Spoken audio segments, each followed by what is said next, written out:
अस्सलाम वालेकुम। Welcome to our channel Novelistan Urdu novels library. कैसे हैं आप सब लोग? उम्मीद है आप सब लोग ठीक ठाक होंगे, खैरियत से होंगे और हमारे नॉवेल्स को एंजॉय कर रहे होंगे। मैंने पहली भी एपिसोड में बोला था, अभी भी बोल रही हूँ कि ढेर सारी माजरत, एपिसोड्स बहुत लेट हो गई हैं। लेकिन आप लोगों को भी पता होना चाहिए कि देखें, चैनल के अलावा हमारी एक अलग ज़िंदगी भी, हमारा घर है, रिश्तेदार हैं और बहन भाई हैं और बहुत सारे मसले मसाइल होते हैं लाइफ में। मेरा अपना ऑनलाइन बिज़नेस है जिसको मुझे देखना पड़ता है, तो उस सारी चीज़ों में इतनी घनचक्कर बनी हुई हूँ कि मैं नहीं एपिसोड्स बना पा रही थी। लेकिन आज मेरा प्रॉमिस है कि आप लोगों को ज़रूर सौदागर और अना से फ़ना की एपिसोड दूंगी। ईमन भी जो है लाहौर गई हुई हैं, वो भी बिज़ी हैं, जिसकी वजह से वो भी एपिसोड्स नहीं लिख पा रही हैं। और मैं भी अपनी लाइफ में बहुत ज़्यादा एकदम से इतनी ज़्यादा बिज़ी हो गई हूँ कि सुबह कब होती है कि रात कब होती है पता ही नहीं चलता। लेकिन बहरहाल मेरी कोशिश है कि मैं अब टाइम निकाल के आप लोगों को टाइम पर एपिसोड्स दूँ। आज आपके लिए लेकर आई हूँ मेरी बारिश हो तुम की न्यू एपिसोड। आज इसकी बैक टू बैक 2 एपिसोड्स हैं। और मेरी बारिश हो तुम, आप लोग फेसबुक पे तो इतने अच्छे अच्छे रिव्यूज़ देते हैं, इसके यूट्यूब पे क्यों नहीं रिव्यूज़ देते हैं? प्लीज़ अच्छे अच्छे से रिव्यूज़ दें ताकि हमारा मोटिवेशन बढ़े। और हमेशा से कहती हूँ कि देखें, आपके रिव्यूज़ होते हैं ना, आपके लाइक्स जो है हमारा मोटिवेशन होते हैं। सिर्फ यही नहीं लिखना होता कि जी एपिसोड कब आएगी, एपिसोड क्यों नहीं दे रही। आप कुछ अच्छे रिव्यूज़ भी दे सकते हैं जिससे मोटिवेट होकर हम जल्दी जल्दी एपिसोड्स बनाएं। हम सोचें कि यार इतना प्यार करते हैं आप लोग, तो हम भी जो है ना जल्दी जल्दी एपिसोड बनाने की कोशिश करें। जल्दी से चैनल को सब्सक्राइब कर दें, वीडियो को लाइक कीजिएगा, शेयर कीजिएगा, अच्छे अच्छे रिव्यूज़ भी दीजिएगा। तो चलें जल्दी से हमारा ढेर सारा मोरल बढ़ाएं कि मैं आपको जल्दी जल्दी एपिसोड दूँ। बढ़ते हैं एपिसोड की तरफ। नॉवेल है मेरी बारिश हो तुम, राइटर है मलाइका रफ़ी, एपिसोड नंबर है 13। उमर बेटा, कौसर की आवाज़ पे वो रुक के मुड़ा था। जी मम्मा। वो अपनी माँ को देखने लगा जो कहीं जाने के लिए तैयार हो रही थी। ऑफिस जाते हुए मुझे भी ज़रा बुटीक तक छोड़ देना प्लीज़।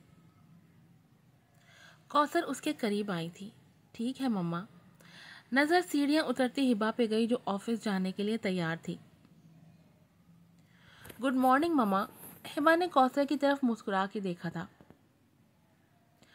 गुड मॉर्निंग मेरा बच्चा, अच्छा हुआ तुम भी आ गई। उमर ऑफिस जा रहा है, रास्ते में मुझे बुटीक में भी उतार देगा। चलो तुम भी। उमर तुम्हें भी ऑफिस पहुंचा देगा। उमर की आंखें जैसे मुस्कुरा उठी थी, जबकि हिबा ने एक नज़र उसे देख के कौसर को देखा था। मम्मा, मैं अपनी कार में चली जाऊंगी। मैं ड्राइवर से कह दूंगी कि तुम्हारी कार ऑफिस ले जाए। तुम अभी चलो मेरे साथ, मुझे रास्ते में तुमसे कुछ बात करनी है। कौसर के कहने पे हिबा खामोशी रही। उसे चुपचाप उतरता देख के कौसर ने मुस्कुराती आंखों से उमर को देखा था, जो जेरे लब मुस्कुराता सर झुका गया था। तुम फ्रंट सीट पे बैठ जाओ हिबा, मैं पीछे ज़्यादा कंफर्टेबल हूँ। गाड़ी तक पहुँच के उनकी नई फरमाइश पे हिबा ने लब भींचे थे, लेकिन खामोशी से वो फ्रंट सीट पे बैठ गई, जबकि उमर ड्राइविंग सीट पे आके बैठ गया था। अनोखी सी खुशी, अनोखा सा एहसास उसे अपनी लपेट में ले रहा था, जबकि हिबा संजीदगी चेहरे पे तारी किए बाहर देखने लगी। मैं सोच रही थी कि तुम दोनों हनीमून पे क्यों नहीं चले जाते। उमर ने हैरत से बैकव्यू मिरर से अपनी माँ को देखा था, जबकि हिबा ने आंखें बंद करके बमुश्किल खुद को कुछ भी कहने से रोका था। हाथ की मुट्ठी बना के वो बस गहरा सांस लेके रह गई, जबकि उमर देख चुका था उसे, तभी बैकव्यू मिरर में अपनी माँ को देखता चुप रहने के इशारे करने लगा, जबकि वो कह रही थी इस तरह तो तुम दोनों को एक दूसरे के करीब आने का मौका भी मिलेगा और प्यार मोहब्बत भी बढ़ेगी।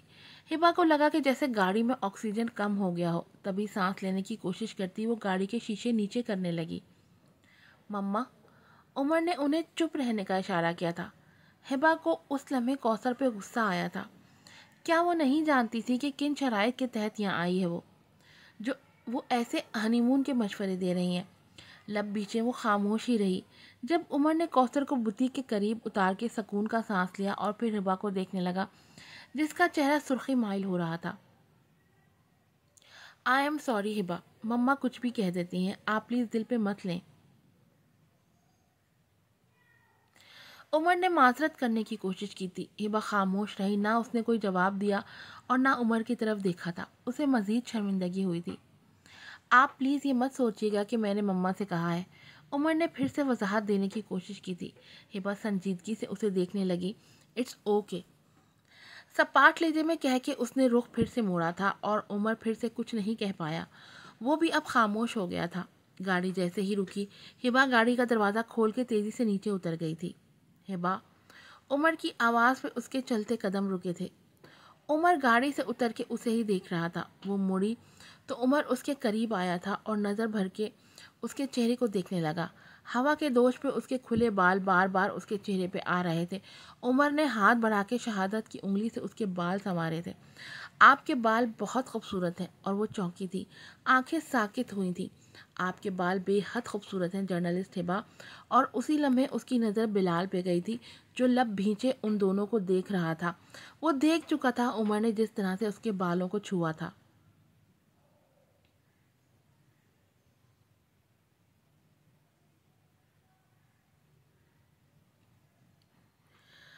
मुझे आपके बाल बहुत पसंद है हिबा, उमर मुस्कुराते हुए कह रहा था। बिलाल से नज़र हटा के वो अब उमर को देखने लगी थी, जो उसके बाल कंधे पे ठीक कर रहा था। हिबा उसे देखने लगी, लेकिन अचानक बेसाख्ता वो पीछे हुई थी और फिर तेज़ी से ऑफिस की बिल्डिंग की तरफ बढ़ी थी। बिलाल को उस लम्हे दिल भारीपन का एहसास हुआ था। हिबा के बालों को यूं छूने का हक वो नहीं दे सकता था किसी को, लेकिन किस नाते। ये सोच के उसे खुद से शर्मिंदगी हुई थी। उमर सर झटक के मुड़ा था अपनी गाड़ी की तरफ आते हुए। उसकी नज़र बिलाल पे गई और वो लब भींच के ग्लासेस आंखों पे लगा के गाड़ी में बैठ गया था। बिलाल, ये क्यों रुके हो, चलो। नफ्स की आवाज़ पे वो चौंका था और सर अस्बात में हिलाता उसके साथ आगे बढ़ा था। हिबा ने लिफ्ट में दाखिल होकर जैसे ही बटन पुश अप करना चाहा, जब अचानक नफ्स ने रोक दिया था और लिफ्ट के अंदर आई थी। हेलो। हिबा को मुस्कुरा के देखती वो साइड पे खड़ी हुई थी, जब अचानक बिलाल भी अंदर आया था। हिबा सांस रोक गई थी, दिल की तपिश बढ़ने लगी। उस शख्स का हर जगह सामना होना ज़रूरी था क्या? उसने लब भींच लिए थे और इससे पहले कि वो बाहर निकलती, नफ्स ने आगे होकर बटन पुश किया था। Here we go. वो पीछे हट के उनसे रुख मोड़ के खड़ी हो गई थी, लेकिन नफ्स की खिलखिलाहट वो सुन रही थी। बिलाल, आज लंच पे कहाँ चलें? वो पूछ रही थी और हिबा सरापा समात बन गई थी। कैफ़े एलांतो। बिलाल की ज़ुबान से ये लफ्ज़ अल्फाज अदा हुए थे और हिबा को लगा जैसे वो मज़ीद अपनी टांगों पे खड़ी नहीं रह पाएगी, लेकिन वो मजबूत बनी खड़ी रही। बिलाल उसके करीब खड़ा था। उसके क्लोन की महक हिबा के हवासों पे छा रही थी, जबकि बिलाल कनखियों से बार बार हिबा को देख रहा था, जिसके खुले बाल बार बार उसकी तवज्जो अपनी तरफ मबजूल कर रहे थे। लेकिन हिबा उन दोनों को ऐसे नज़रअंदाज किए खड़ी थी जैसे उन दोनों का वजूद ही ना हो यहाँ। लिफ्ट रुक गया था और लिफ्ट के खुलते ही हिबा बाहर निकली थी। गहरा सांस लेती वो तेज़ तेज़ कदम रखती अपने ऑफिस की तरफ जा रही थी। खुद को बमुश्किल पीछे मुड़ के देखने से रोका था उसने, लेकिन ऑफिस में दाखिल होते ही उसने अपनी रुकी सांस बहाल की थी। बदकिरदार इंसान। दांत पीसे उसने ऑफिस के बंद दरवाजे की तरफ देखा था जब उसके मोबाइल पे कॉल आने लगी। उसने चौंक के कान से लगाया था। हेलो। हिबा। उमर की आवाज़ पे वो अपने तने असाब ढीले करने की कोशिश करने लगी। आप सुन रही हैं? उमर फिर से कह रहा था। उसने हंकारा भरा था। I am sorry Hiba. उसने हैरानी से मोबाइल कान से हटा के घूरा था। अब किस चीज़ के लिए माफ़ी मांग रहा है यह शख्स? वो मोबाइल फिर से कान से लगा गई थी। क्यों? आपको बुरा लगा मेरा आपके बालों को छूना? उमर की बात पे उसने आंखें घुमा के गहरा सांस लिया था। हिबा। उसकी खामोशी भाप के उमर ने फिर से उसका नाम लिया था। नहीं लगा बुरा, ये कहकर उसने कॉल बंद कर दिया, जबकि उमर हैरत से मोबाइल को देखने लगा। उसके चेहरे पे मुस्कुराहट ठहर गई थी।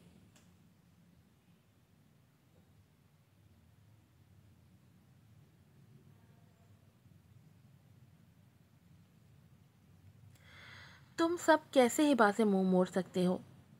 तुम सबने मिलके उसे अकेला छोड़ दिया। बहारें काशान पे बरस रही थी, जबकि काशान लब भींचे उसे देख रहा था। जैसे उसने बहारे को लंच करने इसलिए ही बुलाया था। तुम कैसे भाई हो उसके काशान? बहारे तासुफ से उसे देख रही थी।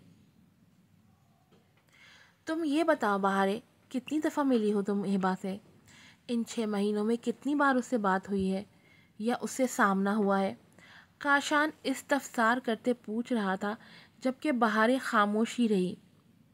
बोलो, बताओ, काशान ने फिर से पूछा था, जबकि बहारे ने नज़रें चुराई थी। तुम लोगों की तरह उससे नफ़रत भी तो नहीं करती। काशान हंसने लगा। बात नफ़रत की नहीं है बहारे, वो अब बहुत ऊंची जगह पहुंच चुकी है, बेहद बुलंदी पे खड़ी है। वो अब जहाँ तक हमारी रसाई नामुमकिन है। जब वो कहीं जाती है तो 4-6 गार्ड उसके साथ चलते हैं। जब अपनी लग्जरियस गाड़ी से उतरती है तो ड्राइवर उसके लिए दरवाज़ा खोल के एहतराम से खड़ा हो जाता है, और जब वो चलती है तो सारे कैमरे उस पर रुक जाते हैं। बहारे, हम में से कोई चाह के भी उससे नहीं मिल सकता, क्योंकि वो अब हमसे मिलना नहीं चाहती। वो अपनी दुनिया बना चुकी है और उस दुनिया में वो बेहद खुश है।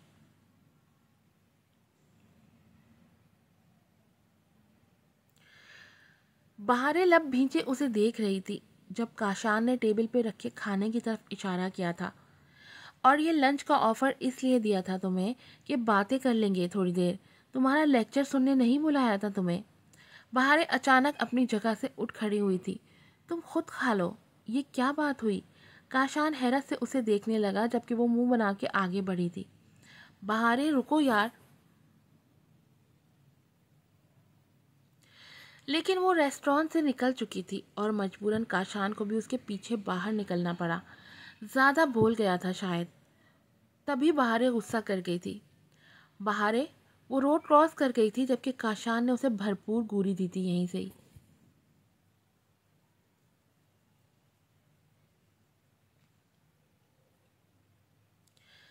मैम हिबा, जर्नलिज्म से सियासत तक का सफ़र कैसा है? कुछ कहना चाहेंगी आप? रिपोर्टर के सवाल पे वो मुस्कुरा के अली अहमद को देखने लगी, जिनके चेहरे पे और आंखों में शफकत नुमाया थी उसके लिए, और फिर हंसते हुए सबको देखा था। सफ़र अभी जारी है डैड के साथ। एक फैमिली से 3 अफराद पॉलिटिक्स में, आप बिलाल साहब और अली साहब, मुकाबला टफ है। बिलाल हाथ की मुट्ठी बनाए उस पर थोड़ी टिकाए हिबा को ही देख रहा था। बहुत टफ है, वो हंस दी थी। मैम हिबा, जानी पहचानी आवाज़ पे वो चौंकी थी और फिर उसकी नज़रें बहारे पे रुक गईं। चेहरे पे रंग सा आके गुजरा था, आंखों में शनासाई की रमक जागी थी, और फिर उसके लब मुस्कुराए थे। जी, इस फील्ड में आने से आपको तो काफ़ी एक्सपीरियंस भी हो गया होगा, तो कुछ सियासतदानों के बारे में क्या कहना चाहेंगी? बहारे के सवाल पे वो आंखें घुमा के मुस्कुराई थी। ऊंची दुकान, फीका पकवान, सबने हूटिंग की थी और हिबा ने एक उचटती नज़र बिलाल पे डाली थी जो उसे ही घूर रहा था। उस सियासतदान का नाम भी बता दें हिबा जी। एक शरारती रिपोर्टर की आवाज़ आई थी। उसे अपना वक्त याद आया था जब वो ऐसे ही सेलिब्रिटीज़ की टांग खींचा करती थी। समझने वाले समझ जाते हैं, मज़े से शायराना अंदाज में कहती वो अब सीट की पुश से टेक लगा के बैठ गई। रिपोर्टर्स उसके अंदाज पे हंस पड़े थे, जबकि अली अहमद ने अपनी उमड़ती मुस्कुराहट रोकी थी और बिलाल लब भींच गया था। ना देखते हुए भी हिबा उसका धुआं होता चेहरा महसूस कर पा रही थी। ये तुम कुछ ज़्यादा ही मुहावरे नहीं बोलने लगी आजकल? वो जो अपने बाल झटकती कॉरिडोर से गुजर रही थी, 2 दिन से जो सुलग रही थी, वो आज थोड़ी ठंड पड़ी थी उसके दिल में। जब बिलाल की तंजिया आवाज़ उसकी पुश्त पे उभरी थी, वो रुकी नहीं बल्कि चलती रही। चेहरे पे तंजिया मुस्कुराहट उभरी थी। तुमसे कुछ कह रहा हूँ डैमेट। उसके सामने आके वो दांत पीसते बोला था, जबकि हिबा रुक के उसे देखने लगी।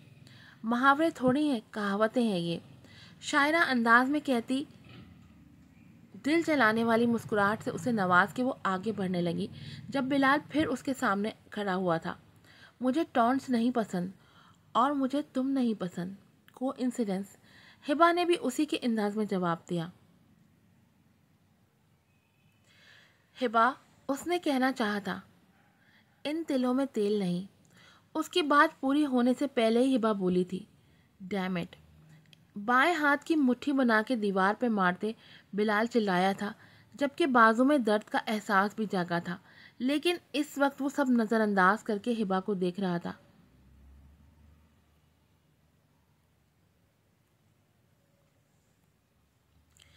क्यों हिबा, क्यों? क्या क्यों? हिबा अनजान बनी उसे देखने लगी। हराना चाहती हो मुझे, मात देना चाहती हो मुझे, मेरी शिकस्त देखना चाहती हो तो लो, मैं तुम्हारे सामने हूँ। मेरी शिकस्त में तुम्हारे जीत है तो आज से तुम फातेह, मैं तुमसे मात खा चुका हूँ, झुक चुका हूँ, हार चुका हूँ। बिलाल उसकी आंखों में देखता कह रहा था, जबकि हिबा की आंखों में तंजिया मुस्कुराहट उभरी थी। तुम्हारी शिकस्त तो ये है बिलाल इस्लान अहमद कि तुमसे बेपनाह मोहब्बत का अंजाम बेइंतहा नफ़रत की सूरत सामने आया है, और अब बेइंतहा नफ़रत है तुमसे, बेइंतहा नफ़रत। बिलाल की आंखों में दुख हलकोरे लेने लगा था। बहुत नफ़रत करती हो हिबा। ना जाने क्यों बेसाख्ता उसकी ज़बान से ये अल्फाज अदा हुए थे जो हिबा की धड़कनें मुंतशिर कर गए थे। इन सुरमई आंखों में पिन्हा दर्द को देखा था उसने, उन सुरमई आंखों में करवट लेती उदासियों को देख रही थी। वो फिर से डूबने लगी थी उन सुरमई आंखों में, लेकिन वो नहीं चाहती थी, इन आंखों के झूठ को फिर से नहीं सुनना चाहती थी। वो उस शख्स से नफ़रत करती है और नफ़रतें हमेशा मोहब्बत पे भारी होती हैं। तुमसे घिन आने की हद तक नफ़रत करती हूँ। बिलाल लड़खड़ा के पीछे हुआ था। हिबा का दिल डूबा था उसे यूं बेजान होता देख के, लेकिन वो मजबूत बनी खड़ी रही। बदकिरदार मर्द हो तुम। तुम्हारी बदकिरदारी की हद जहाँ ख़त्म होती है वहीं से मेरी नफ़रत शुरू होती है। वो फिर से बोले थे। बिलाल उसे देखा गया। मेरा रास्ता अपना रोकना। उसे तंबीही अंदाज नज़रों से देखती वो बोलती उसके पहलू से होके गुजरी थी, जबकि बिलाल अपने बाएं बाजू को दूसरे हाथ से सहलाता दीवार से जा लगा था। साकित आंखों से वो पल पल हिबा को दूर जाता देख रहा था। आंखें नम हुई थी और वो रास्ता धुंधलाने लगा था। बद किरदार मर्द हो तुम। उसके कानों में हिबा की आवाज़ गूंजी थी और आंसू का कतरा आंख के कोने से गाल पे फिसला था, जबकि अपने ऑफिस में आके लड़खड़ाते कदमों से चलती सोफे पे जाके बैठ गई थी। अपना सर दोनों हाथों से थाम के वो गहरे गहरे सांस लेने लगी। मेरे अल्लाह, मेरी मदद फरमाइए, प्लीज़ मेरी मदद फरमाइए, वो बार बार बुड़बुड़ा रही थी।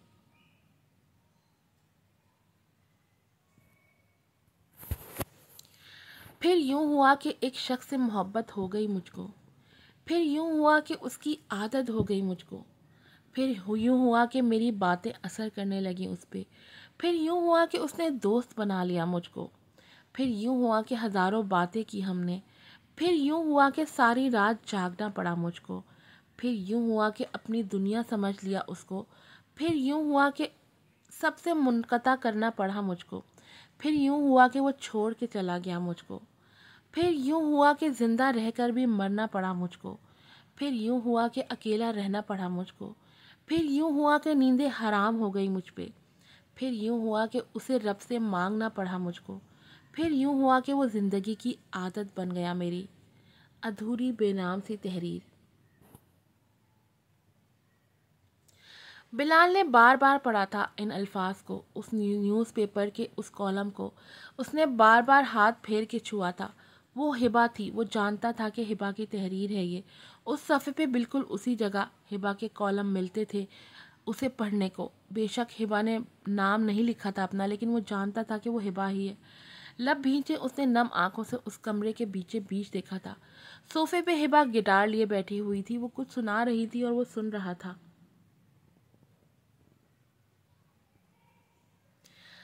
यारा मंजिले रुस्वा है, खोया है रास्ता, आए ले जाए इतनी सी इल्तिजा।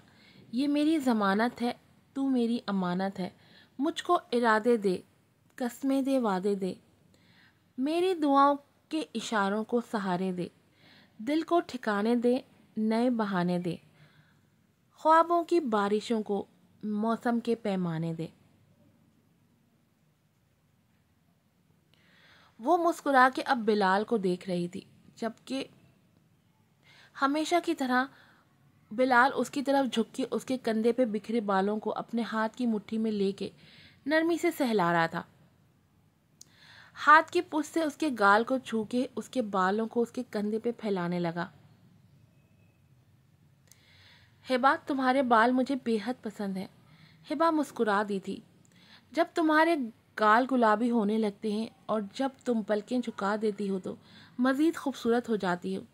You are damn gorgeous. उसके हाथ कांपे थे और उसने न्यूज़पेपर का वो कॉलम भी वहीं किताबों में से एक किताब लेके उसमें रखा था। कहते हैं ना कि अब कि हम बिछड़े तो शायद कभी ख्वाबों में मिलें, जिस तरह सूखे हुए फूल किताबों में मिले।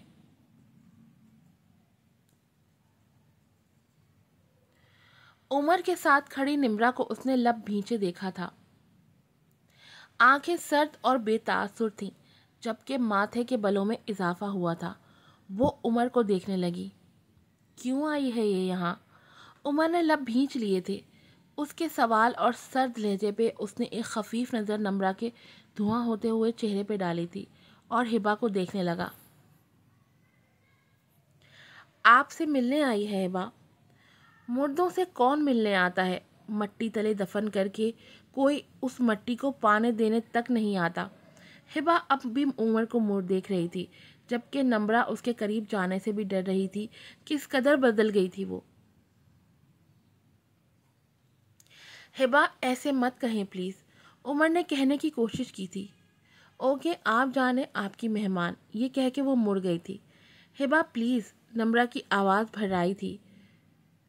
अपने उमड़ते आंसुओं को रोकने की कोशिश करती उसने पहला कदम उठाया था अंदर जाने के लिए। बहुत याद आती हो तुम हिबा, मेरी बहन। नम्रा की भीगी आवाज़ ने उसका दिल छलनी कर दिया था, लेकिन वो रुकी नहीं थी, चलती रही। 8 महीने बाद उसकी बहन को ख्याल आया था कि उसकी कोई बहन भी है। 8 महीने बाद उसके आंसू गालों पे बहने लगे थे और वो तेज़ तेज़ कदम रखती लाउंज से होती सीढ़ियाँ चढ़ने लगी। ऊपर पहुँच के उसने सांस बहाल करने की कोशिश की थी और फिर कमरे में दाखिल होकर वो ढह जाने वाले अंदाज में सोफे पे गिरी थी। उसके दिमाग की छरियानें जैसे फट रही थीं। दिल पे भारीपन बढ़ता जा रहा था और गले में आंसुओं का गोला सा बन गया था। खुद को रोने से रोकने की कोशिश करती वो इधर उधर देखने लगी जब उमर कमरे में आया था। भीगी आंखों से उसे देखने लगी जो उसकी तरफ आ रहा था। उससे फासले में बैठ के वो हिबा को देखने लगा। आपसे मिलने आई थी आपकी। क्यों आई थी? हिबा अचानक चिल्लाई थी। उमर उसे देखने लगा। मैं मर चुकी थी उनके लिए। उन सब ने मुझे ये कह के घर से निकाल दिया कि मैं उनके लिए मर चुकी हूँ। मेरे जनाजे तक को कंधा देने से मना कर दिया था उन्होंने। मुझे रुखसत तक नहीं किया। मैं मुर्दा हूँ और मुर्दों से कोई मिलने नहीं आता। वो रोते हुए चीख चीख के कह रही थी। दिल की भड़ास निकालने का मौका मिल रहा था उसे अभी। मुझे अलग करके फेंक दिया और अब 8 महीने बाद इसे याद आया कि बहन है इसकी। रोते हुए वो बोल भी नहीं पा रही थी। उमर को डर लगा था उसकी हालत से। हिबा, आगे बढ़ के उसे बाहों में भर लिया था उमर ने और हिबा भी उसके कंधे पे सर रख गई थी। Hiba, stop stop. उसकी पुश्त को नरमी से चलाते वो हिबा को सुकून पहुंचाने की कोशिश कर रहा था, जबकि उसके कंधे पे सर रखे हिबा कपकपा रही थी। ज़्यादा रोने की वजह से उसका जिस्म हौले हौले कांप रहा था। मैं मर चुकी हूँ। मैं यहाँ सब के लिए मर चुकी हूँ। जिंदा लाश हूँ मैं बस। हिबा प्लीज़ चुप करें, प्लीज़। I am sorry. मुझे लगा आप खुश होंगी। नम्रा को देख के जो आप चाहेंगी वही होगा। Just relax. उमर उसे नरमी से समझा रहा था, जबकि अचानक हिबा उससे अलग होकर बैठ गई थी। चेहरे पे आए अपने बालों को हाथों से पीछे करती वो नज़रें चुरा गई थी उमर से, जबकि उमर ज़ेरे लब मुस्कुराने लगा। आप ठीक हैं अब? उमर पूछने लगा, जबकि वो अस्पात में सर हिलाती इधर उधर देखने लगी। मैं ठीक हूँ। ज़्यादा रोने से उसकी आवाज़ भारी हो रही थी। अपनी जगह से खड़ी होके वो वॉशरूम में जाके बंद हो गई थी, जबकि उमर ने मुस्कुराते हुए गहरा सांस लिया था। उसके नाजुक वजूद का नरम लिमिट्स अभी तक वो महसूस कर पा रहा था। आज की एपिसोड यहीं पर ख़त्म होती है। प्लीज़ अच्छे अच्छे रिव्यूज़ दिएगा। बहुत मुश्किल से ये एपिसोड बनाई है मैंने। दुआओं में याद रखिएगा। फिर मिलूँगी आपसे नई एपिसोड के साथ। अस्सलाम वालेकुम।